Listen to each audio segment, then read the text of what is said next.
पनवेलजवळील पुणे मुंबई महामार्गावर पारपुंड गावाजवळील welcome hotel समोरील रस्त्यावर भरधाव टेम्पोनं समोरून येणाऱ्या स्कूल बसला जोरदार धडक दिल्यानं 2 शालेय विद्यार्थी जखमी झाल्याची घटना घडली। या अपघातात बसमधील 8 वर्षीय मुलगी आणि 16 वर्षीय मुलगा जखमी झाले असून त्यांच्यावर उपचार सुरू आहेत। सुदैवानं त्यांची प्रकृती स्थिर असल्याचं समजतं। प्राप्त माहितीनुसार स्कूल बस चालक संदीप मोहिते हे MH06Z 7855 क्रमांकाची बस चालवत असताना समोरून आलेल्या MH01CV 7798 क्रमांकाच्या टेम्पोनं रस्त्याच्या परिस्थितीकडे दुर्लक्ष करून हयगईनं वाहन चालवत बसला धडक दिली। या अपघातात बसचं मोठं नुकसान झालंय।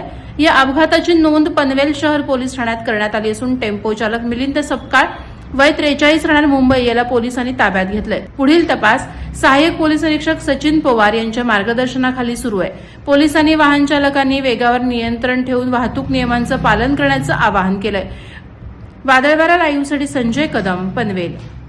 नवी मुंबई व रायगड जिल्ह्यातील ताज्या बातम्या आणि घडामोडींसाठी सबस्क्राईब करा वादळवारा लाईव्ह चॅनल आणि दाबा बेल आयकॉन।